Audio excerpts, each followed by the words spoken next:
મહેસૂલ વિભાગના અધિક સચિવ ગ્રામીણ વિસ્તારની મુલાકાતે રાજ્ય સરકારના મહેસૂલ વિભાગના અધિક સચિવ અને કલેક્ટર સહિતની ટીમ એ રિસર્વ ભૂમિ સીમાંકનના પાયલોટ પ્રોજેક્ટ માટે પસંદ કરાયેલા સાવલી તાલુકાના સરદારપુરા ગામની મુલાકાત કરી। રાજ્યમાં સરકાર દ્વારા સમગ્ર ગુજરાતમાં ભૂમિ સીમાંકન માટે સર્વેની કામગીરી કરાઈ રહી છે અને ભૂમિ સીમાંકન સર્વે કરાઈ રહ્યો હતો ત્યારબાદ ભૂમિ સીમાંકનના રિસર્વ કામગીરીની સમીક્ષા માટે રિસર્વ ભૂમિ સીમાંકનના પાયલોટ પ્રોજેક્ટ માટે વડોદરા જિલ્લા સાવલી તાલુકાના અંતરિયાળ ગામ સરદારપુરાની પસંદગી કરાતા વડોદરામાં પધારેલા રાજ્ય સરકારના મહેસૂલ વિભાગના અધિક સચિવ જયંતિ રવિ અને જિલ્લા collector Anil Dhameliya, settlement commissioner B.A. Shah સહિતના જમીન માપણી DLRના નિષ્ણાત અને અધિકારીઓ સહિત ટીમને સાવલીના સરદારપુરા ગામે પસંદ કરાયેલા સ્થળની મુલાકાત કરી ભૂમિ સીમાંકન અંગે સમીક્ષા કરી અધિકારીઓને જરૂરી સૂચનો કર્યા હતા।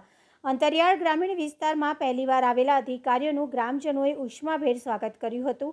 આ વિઝિટમાં સાવલી પ્રાંત ઓફિસર, મામલતદાર, તાલુકા વિકાસ અધિકારી સહિત વહીવટી તંત્રના કર્મચારીઓ, સરપંચ, તલાટી અને ગ્રામજનો ઉપસ્થિત રહ્યા હતા। તાલુકામાં આવેલું છે એમાં આજે મહેસૂલ વિભાગ તરફથી અમે આવ્યા છે ગાંધીનગરથી અને સાથે અમારા સેટલમેન્ટ કમિશનર વિજય શાહ સાહેબ પણ અહીંયા બેઠા છે અને જિલ્લાના કલેક્ટર શ્રી પણ અહીંયા આવ્યા છે અનિલ ધામેલિયાજી। અને સૌથી પહેલાં તો ગ્રામના સરપંચ શ્રી સુધાબેનને પણ મારા નમસ્તે। ઉપસરપંચ બેનનું શું નામ?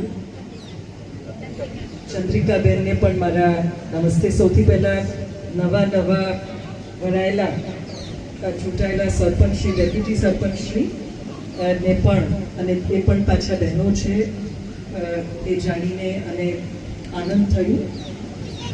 હવે આ ગામમાં આપણે અમુક જે કઈ રીતે આપણે હજી સરસ એને સર્ચ ક્રુઝ કરીને સટીક બનાવી શકીએ એના માટે અમે એક તાલુકાની અંદર એક ગામની પસંદગી કરી છે આખા રાજ્યમાં અને એમાં આ પ્રયોગ કરશું તો આપણને આઈડિયા મળશે કે કેમ કરવાથી જે અમુક તમારા રિસર્વે ટાઈમના જે ભૂલો રહેવા પામ્યા છે એને આપણે કેમ દુરુસ્ત કરીને ઠીક કરી શકીએ। તો એ દિશામાં આપણે આગળ વધી રહ્યા છે અને તમારા બધાનું સાથ સહકાર પણ એમાં જોઈએ છે। મળશે કે નહીં? હા,